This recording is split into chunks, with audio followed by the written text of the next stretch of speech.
it's Monday, and we are back with another beautiful episode of Go FUD Yourself. It's the weekend roundup with a bit of a theme today. Yeah. And Ceara's back. Hi. What's going on? You. It is a weekend roundup with a bit of a theme, which was kind of an accident. I thought I was doing a themed episode, and then it turned out there was a bunch of news from last week about it. So kind of worked out, but we're going to talk about governance. Yes, the most exciting topic in the space we're going to talk about today. But whether it's exciting or not, it is super duper relevant to the future of the space. Yeah. So we're going to go through a little bit of a high level, kind of what is governance, generally speaking, for people that may not know.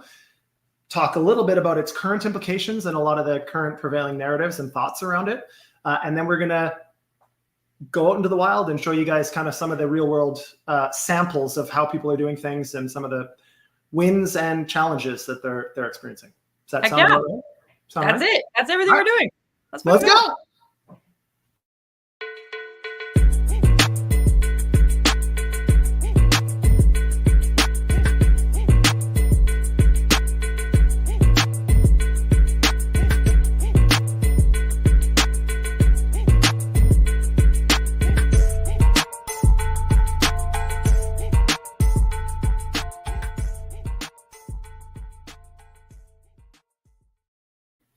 JD, are you a governance guru? That's an interesting question. Probably not. It's something I've been following for a long time, since the very early days, even when Vitalik started speaking about it before it was even really a thing. Before it was cool. Yeah. So yeah, like I'm definitely not an expert, but I think I understand deeply the implications of governance for the success of blockchain. Eventually, not everything will have governance, but if we want to preserve some of the core philosophies of blockchain, I think governance is pretty important. So okay. So at like a very base level, I want to participate in governance. So I have to get a governance token for the network that I want to participate on. Is this going to let me vote in a proposal, or maybe make decisions, or maybe propose new proposals on some kind of forum? Maybe I can stake my governance token if we're like really going far for it. But why would I want to do any of that? Why does it matter? Totally. Yeah. I mean, at the end of the day, the point is to democratize the future and developments of any protocol, to democratize it in a way that is closer to the people. That's kind of the like, FUD you mother fudders. What's up, Abdul? I had to read that twice. I was like, whoa, someone's really aggressive today. Good morning. Not like governance. But anyways, yeah. So, I mean, anytime that you want to decentralize an application, that requires the community, the users, the holders of the governance token, obviously, to have influence over decisions. So that's essentially why governance kind of comes into play, is so that you can slowly move away from a centralized authority. Okay. How do I get a governance token? Do I have to participate early and get an airdrop, or can I like buy one later? What's the deal? Yeah, you can buy. So this is kind of one of those like weird loaded question. We've been talking about this for like years, right? Because for the longest time, well, what was the core utility of most tokens in the space to avoid it being a security? Governance. And we've since learned, or at least experienced and witnessed, that governance has not been as profound or robust and has not proliferated the way that we expected it to, creating meaningful value in said governance token. So it's really hard to make a governance token value connection. That being said, you can buy them, and sometimes they have other utilities, which is usually the case. Or sometimes it's a straight governance token. Often they'll be airdropped or distributed via other means. So there's a few ways to get a hold of them, but yeah, you have to be very careful when assessing the value of governance in the token, because that's a very difficult connection to currently make. Yeah. One of the things that I've found interesting with governance is how many governance tokens have come out, maybe just to avoid that securities measure. So at first it was like networks, and now it's networks and dApps, and now it's subnets and sub-dApps, and this portion of this protocol maybe has a governance token. And like, how meaningful is that? Who's actually participating? That's also a good question. I mean, this is just anecdotal from my experience, obviously, but every protocol we've ever launched One of the value accrual mechanics of our token that we communicate is governance. Most protocols in the space are making said claim because it does line up with the decentralization and some of the core philosophies of why blockchain exists in the first place. Having said that, many protocols, including ours, haven't been able to find a governance structure that A, they're comfortable with, or B, their protocol hasn't gotten to a level of maturity that governance makes sense. So the parallel that I often draw here, and we can talk about this later, but it's kind of like a startup. It is like a startup. Most of these companies are startups, and startups require, generally speaking, a couple of crazy people with some crazy ideas to kind of do stuff that everybody else hasn't already accepted as being genius. I love when you talk about yourself that way. I'm not necessarily speaking about me, but most creative people and entrepreneurial people, that's kind of who they are. They're a little bit crazy, see things that other people may not. They might be wrong. They might be right. You don't know. The challenge is you can't go to governance right away because all of a sudden now you're democratizing the need for that deeply committed entrepreneurial spirit. So the real question is, when do you actually transition to governance? And when you do transition, how can you do it in such a way that it protects the longevity of the protocol? Because that's ultimately what we care about, is that we don't go to governance and then allow all these catastrophic issues to happen and say, well, it was you guys voted for it. So yeah, that's kind of I suppose that's what we see. That's why we've seen so much of it, but we haven't seen a lot of it roll out in practice in a meaningful way. Which is interesting because the reason that I came into crypto as JD onboarded me was the democratization of finance, right? And so unbeknownst to me, it turns out that I'm super pro governance because decentralization and democratization are the main idea of governance. How can you run a protocol for the people if the people aren't involved in that decision making, if the people don't see the decisions that are being made, if there's no transparency? So it's interesting to me that governance isn't being done particularly well when it's kind of the whole reason that a lot of us are here. Totally. I'm a big governance supporter, honestly. And there's tons of different types, but ultimately we want to democratize as much of a business as is possible. But the same way that we don't have a referendum on every single decision a government makes, because that would be impossible to have knowledge on all of those decisions to make an informed vote. We elect representative people to know those things and make those decisions on our behalf. So all of that being said, I think it's not an all or nothing. I think there's a kind of a transition process where you might open up some angles of governance to allow more democratization, make sure that those are functioning properly and that you're getting informed decision-making. That's the key, is informed decision-making.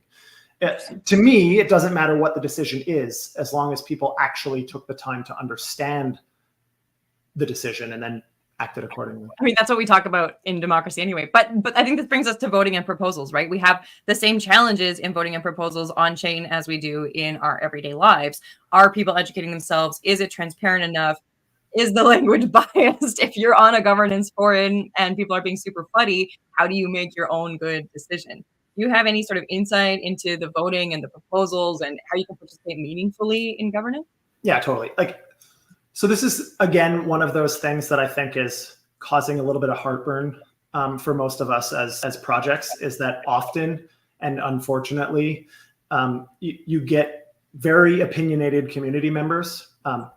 I sometimes call them keyboard warriors, but people that are very confident to say, defamatory or completely inaccurate things, just maybe for attention seeking, maybe to just, I don't know what it is. But voting in proposals is something that does give you a little bit of heartburn because it's fully transparent. But that's what we're all building towards, is transparency. That's the idea. We should be making decisions in a way that people see them and don't hate them. And if they do hate them, they have a means to help change them.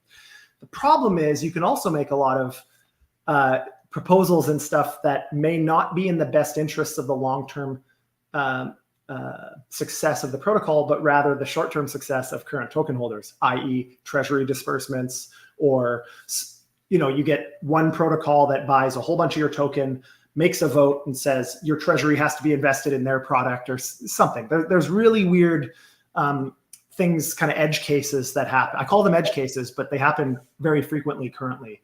Right. So we have to build the rails to help avoid some of that stuff while allowing for meaningful decentralization, which is not simple. Absolutely. And I think this bridges that conversation about on-chain and off-chain governance too, right? We have a lot of tools like Snapshot for off-chain governance where people are pre-voting on things so that token holders, so citizens or community members are pre-voting on things so that those who are token holders can take that actual vote on-chain, because it's also expensive in some cases if you're ETH-based to necessarily vote on-chain. And I don't know, it seems like there's still a lot of challenges to actually participate meaningfully because there's transparency and there's influence and there's cost. So like, how do we incentivize people to get here? I'm laughing at Agent J. I actually took some crypto last night, so maybe that's why my heart is not burning today. Oh, you love governance today. I just love governance. No, if you're watching on Twitter, because actually most people are watching on Twitter, we have a live chat on YouTube. So well, that's where we're getting all these comments. If you want to comment and have a conversation with us, you can go on YouTube, and we will, for better or worse, read your comments. The more insulting they are, the more likely that I'm going to read them. Here, so, that being said, I mean, on and off chain is totally, it's a bit of a trade-off, because ultimately and fundamentally, decentralization requires a vote to be binding.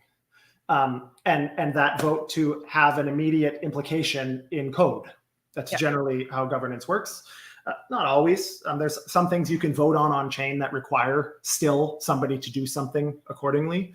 Off chain is a little bit of a trade-off, because you're still now saying, okay, we get to vote, but that vote doesn't necessarily imply the outcome, because there's still a centralization team or foundation or core contributors or whatever we call ourselves that could, if those off-chain decisions really sucked, maybe find ways around them.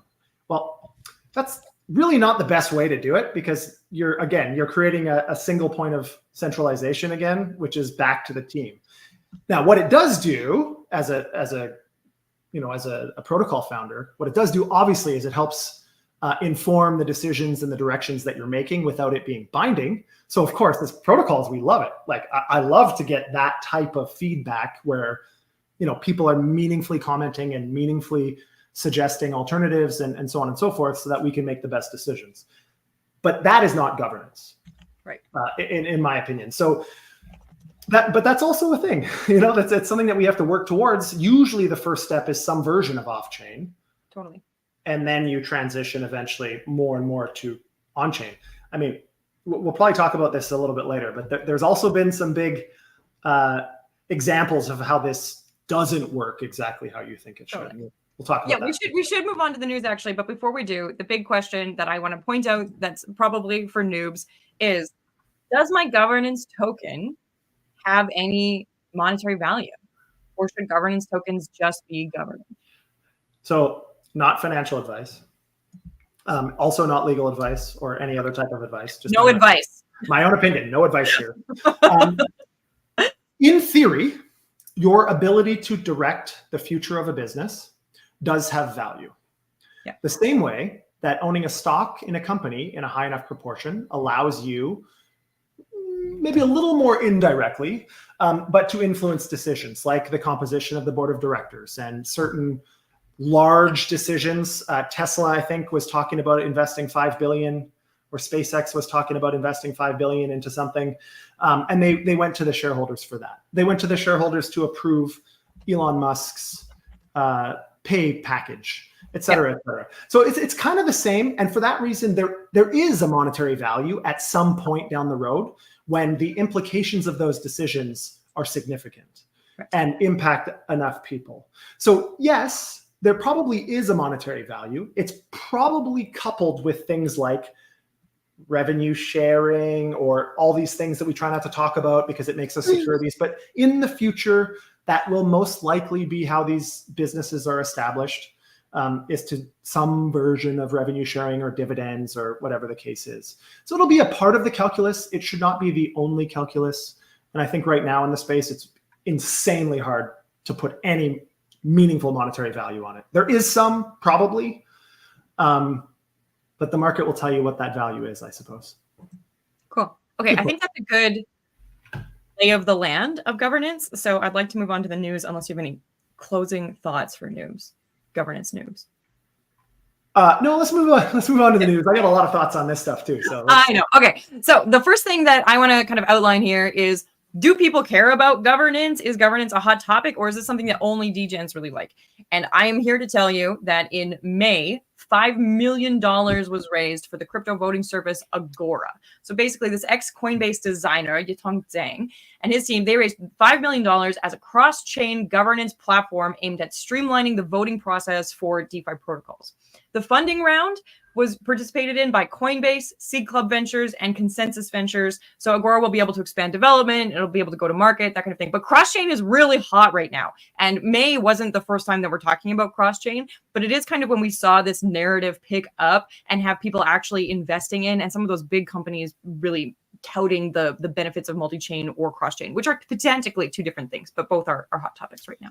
JD, what do you think of this? Well, I mean, this tells me kind of two things. Obviously, there's really smart people thinking about governance. I think this has been the case for years, actually, because most of us that are here are thinking, okay, how do we continue to move along the continuum towards as much decentralization as possible, because that really is most of our goal.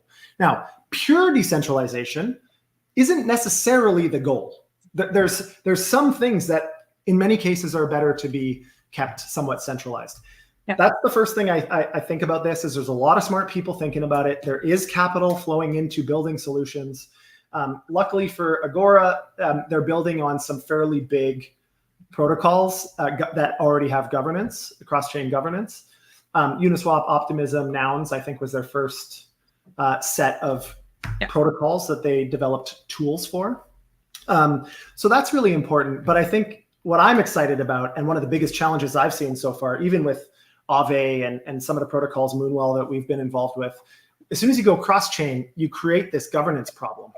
Mm-hmm. Like, where do you vote for what happens on chain A if most of the people holding the tokens are on chain B, et cetera, et cetera? And that obviously becomes more and more complex as more and more chains are added. So solutions like Agora, and I think there's room for a lot more of them, because it's starting to get pretty sticky and pretty challenging for the average protocol to, I mean, we've been working on, as an example at Benki, we've been working on governance with some of the best consultants in the space for going on 3 years.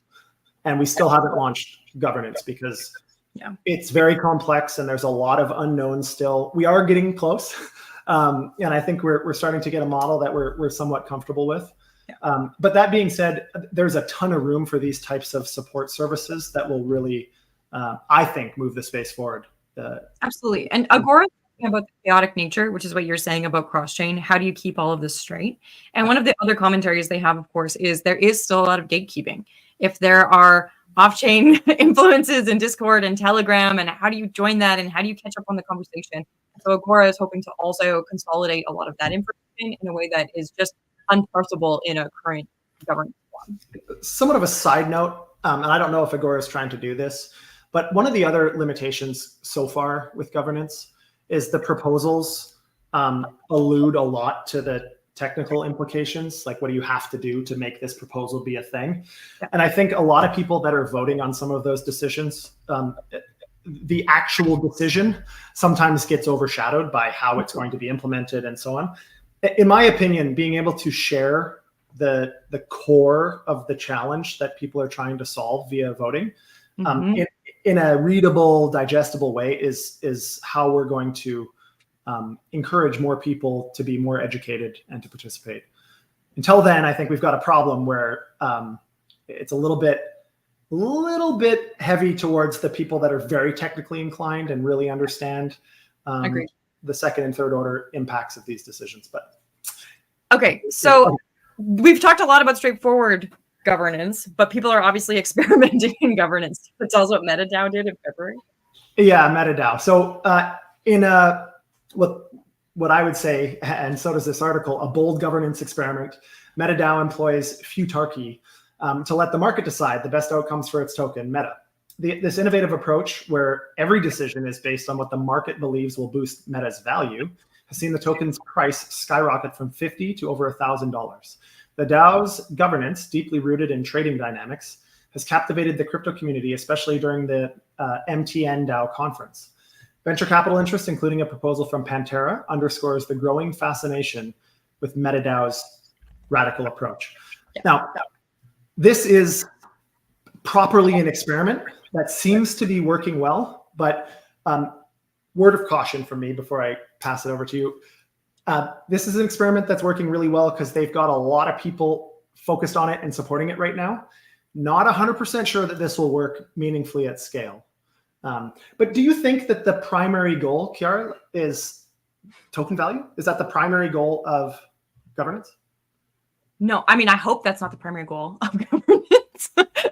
Do I think that that's the primary goal of governance for some of these communities that are popping up, especially those that are startups and want to do a token launch like it's the DeFi summer of 4 years ago? Probably.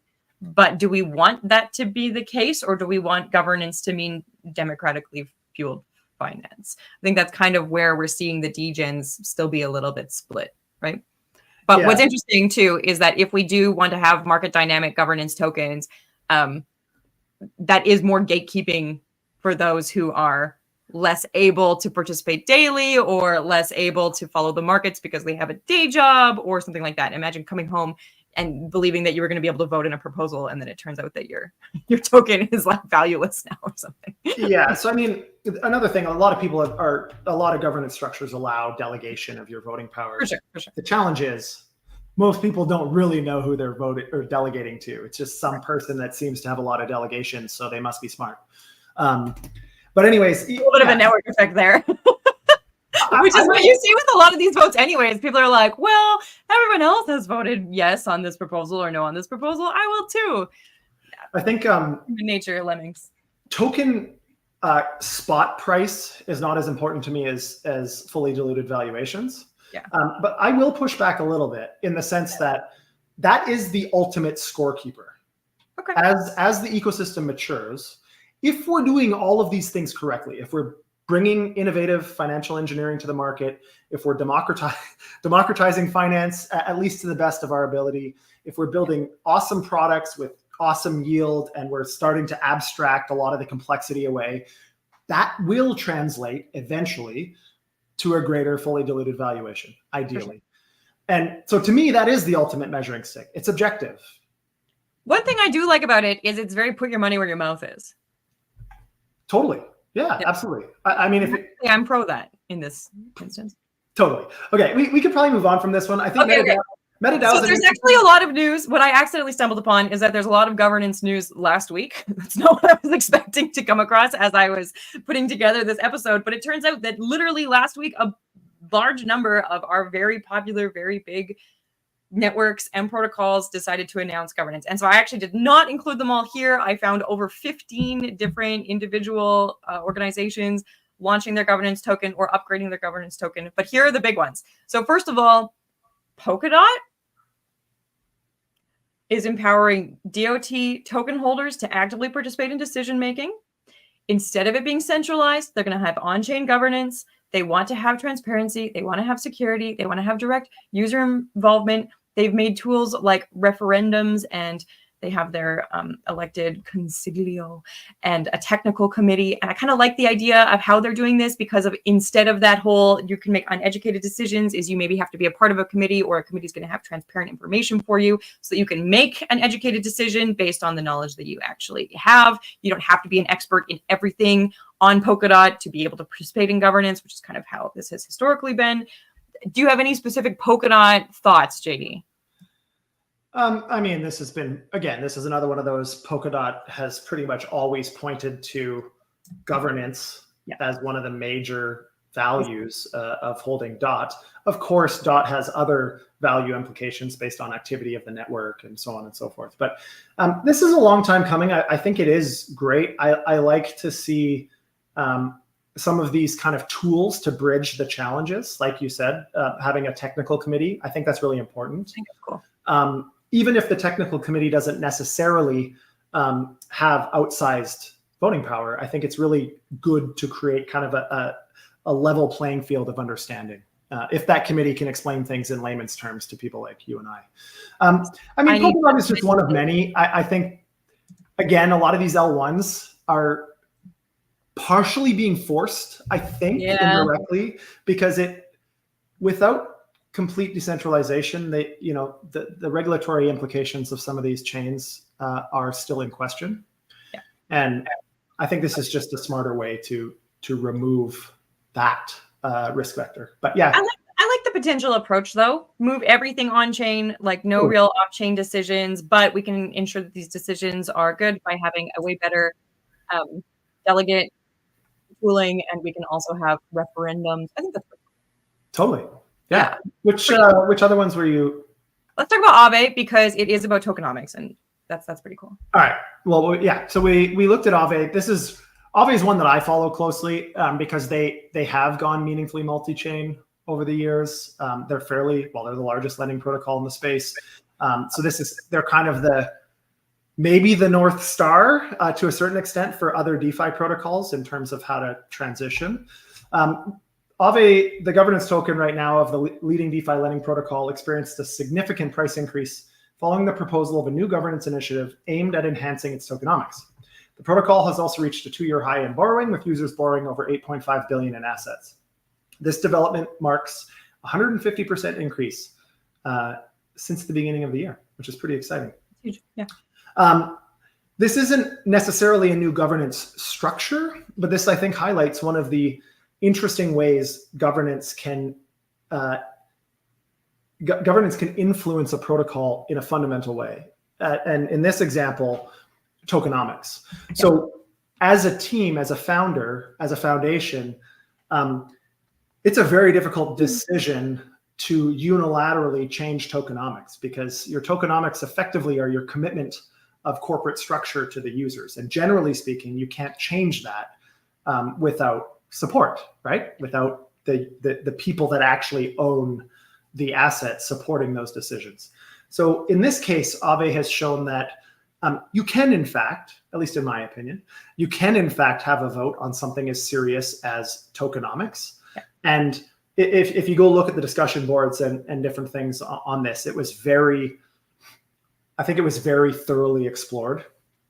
And I think Aave is an example of sufficient scale with sufficient enough investors that are, highly sophisticated, that can make informed decisions on some of these things.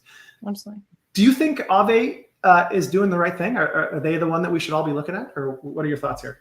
I don't know if they're doing the right thing, but I actually have a counter question that you might not be our governance guru, but you are definitely the borrow, lending, staking guru as far as I'm concerned.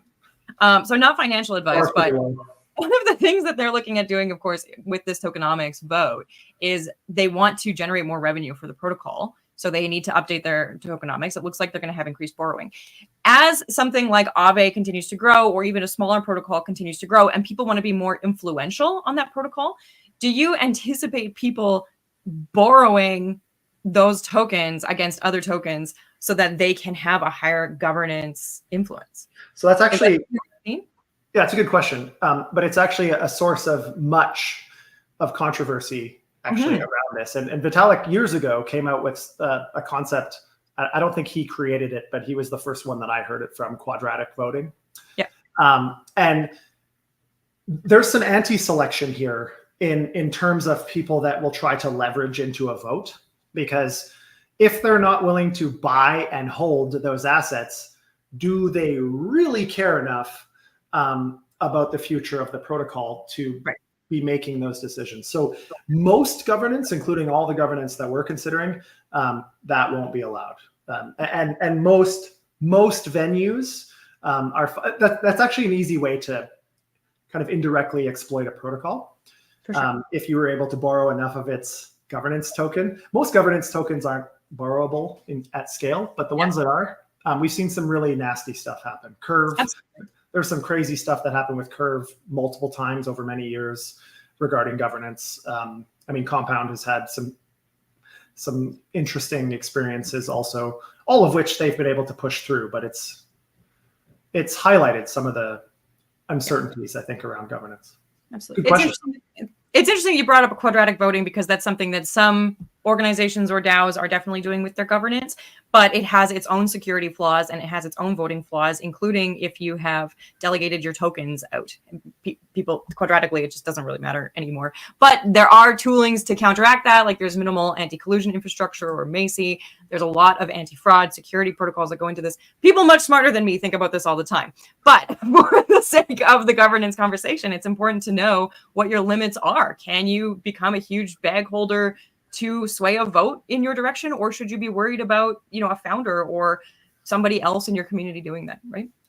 Yeah, I think, if you have a meaningful belief in the long-term viability or long-term impact of any type of technology, you may reasonably want to participate in the upside, but also participate in how that product evolves over time. Yeah. Meaning governance is pretty important. So I think for some people, especially people that really believe in the future of the technology rather than trading for profit only, which is fine. The vast majority of the investing public trades for profit and doesn't really focus on the underlying. But the right people, I think, will start to accumulate assets so they can influence decisions and make sure that they have at least a hope of saving the protocol from itself over time. Certainly. Again, this points to, like you were talking about, this points to a lot of these other really unique kind of developments that become Lego blocks for building a meaningful governance structure. And we would never be able to build all of this ourselves while still trying to build a protocol. It's Absolutely. One thing to be focused and expert level on your protocol, but now governance. So anyways, there's a lot of incredible vendors. There's a lot of incredible consultants. A quick shameless plug for our friends at Reverie. We've worked with them for years, have referred tons of clients to them. They are absolutely incredible at, really understanding exactly what's out there, what works, what hasn't. They've done a lot of research on governance. So it's worth checking out for sure, but exciting. Okay, there's only two other really big names that I wanted to cover today. We don't need to go super far into them. One is Cardano. They have a hard fork upgrade coming before 2024 is out. The timeline is super long, but soon-ish. And the idea is that they will also move to a better community-run governance structure. So ADA token holders will get to vote on their matters or delegate their voting power. This is general governance, but I think it's big to note because a lot of people think Cardano or Solana are going to be ETH killers. So if you're like a Cardano maxi, this will be good news for you. I don't know who could possibly be a Cardano maxi at this point, but this is starting to address, it's worth noting, this is starting to address one of the biggest criticisms of the lack of performance of Cardano, and that is leadership's inability to make decisions without obsessive academic assessment. And so they have made all these claims, lots of bark, but very little bite because they want to study everything ad nauseum and publish papers on it and whatever, but the chain isn't evolving. It doesn't even really work very well. I was an advisor to a protocol that had to close their doors after a couple of years because they couldn't even function transactions on chain, to run a protocol. Anyways, I do like to see this from large names. That's my only thought on this. Yeah. The other one that's cool is ZK Sync. You can tell us about it, but I don't know. I thought it was cool. Yeah, I think there's a lot of reasons people are excited for ZK Sync. I think governance is probably at the bottom of that list. It's really it was a highly anticipated token back on June 17th. Why did people care? Well, a whole bunch of people were doing a million different tasks and kind of making some guesstimations on how to make themselves eligible for the airdrop, which in some cases was sizable. I think we don't need to get into the airdrop mechanics here. I think that was a lot of the focus was on actually the airdrop, but it is worth noting that with that, significant release of tokens, especially the dispersion of tokens beyond just venture, I think they're giving themselves at least a statistical advantage in governance early on, that it's not all concentrated to a few large holders. They've, in some ways, democratized the disbursement of tokens, which I think is a smart thing to do. I think a lot of us talk about airdrops just because it creates attraction to the protocol, but there's actually more practical benefits of airdrops and getting some of these tokens out into supply, especially governance tokens over time. So Very big Their fan. airdrop is cool to go into. We should do an episode on airdrops, actually, now that I'm thinking about it. And this would be one to definitely look into. I love how they are onboarding people to governance too. They're calling it ZK Nation. You're going to have voting power. Like, I don't know. It's so clever. But okay, we're kind of out of time. We're super out of time. The last thing that we need to talk about, but what we're going to do is we're going to talk about it on Friday, is does any of this really matter? So on Friday, we have Cool Horse Girl from Tally is going to join us. And Tally is doing some really interesting things with Wormhole in terms of multi-chain governance. All of that is really neat. But I had an illuminating conversation with CHG a couple weeks ago about off-chain decisions and how they are good or how they are bad for your DAO. And so this is something that we can really dive into on Friday.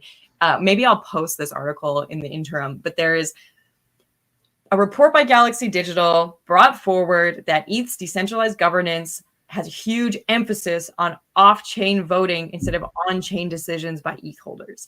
And this leads us to questions about, like, do we actually want people voting on our business? Or are we still in a growth stage where we need to make autonomous decisions as a business? What kind of things should be voted on and why? And how do we socialize that?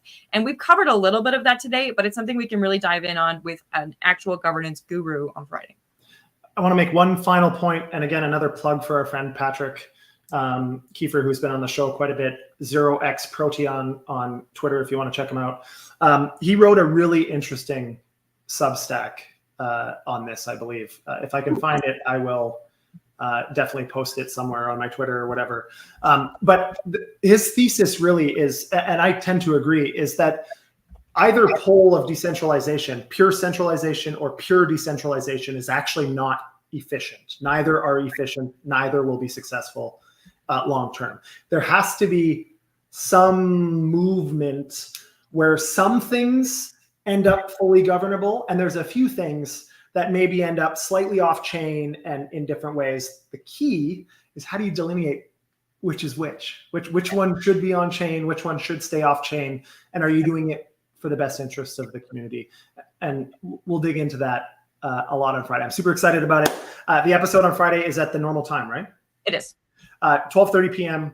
Same venues as you're watching now. Love to see you all here watching live. Super appreciate it. Hopefully we continue to add value. If there's anything you want to see us talk about, don't be shy. Tell us. Please send notes.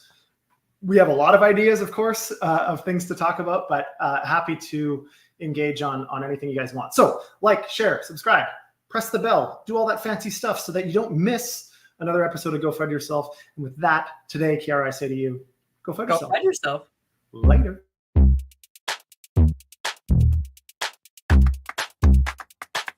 With that, I have to say, go FUD yourself. Go FUD yourself.